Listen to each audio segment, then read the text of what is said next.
Hello guys, time around 11:30 అలా అవుతుంది. ఇదంతా completely Medaram traffic jam. 2 hours అవుతుంది. బస్సెస్ మొత్తం స్ట్రక్ అయిపోయినాయి. అసలు రీజన్ ఏంటో తెలియట్లేదు. బిఫోర్ 5 to 6 hours కూడా ఇంతే ట్రాఫిక్ జామ్ ఉండిపోయింది. అసలు ఏం జరుగుతుందో రీజన్ ఏం తెలియట్లేదు. ఫోన్స్లో సిగ్నల్ లేదు, ఛార్జింగ్ లేదు. కంప్లీట్లీ కొంచెం ఛాలెంజింగ్ అనే చెప్పుకోవచ్చు. మిడ్నైట్ అయిపోతుంది. గుడ్ మార్నింగ్ గైస్, 4 అవుతుంది మార్నింగ్. ఫైనల్లీ రీచ్ అయిపోయాము. కానీ Medaram to Hanamkonda 8 hours journey అసలు ఎప్పుడు ఎక్స్పెక్ట్ చేయలేదు. Literally for the first time చాలా అంటే చాలా టైర్డ్ అయిపోయాము.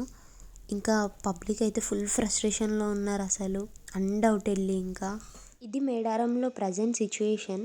నా సజెషన్ ఏంటి అంటే ఒక 2 days వరకు ప్రైవేట్ వెహికల్స్లో ఎవరు రాకపోవడమే బెటర్. పబ్లిక్ ట్రాన్స్పోర్టేషన్కే ఇలా ఉంది అని అంటే ఇంకా కార్ పార్కింగ్, ఆటో అయితే ఇంకా అసలు చెప్పనవసరం లేదు కూడా.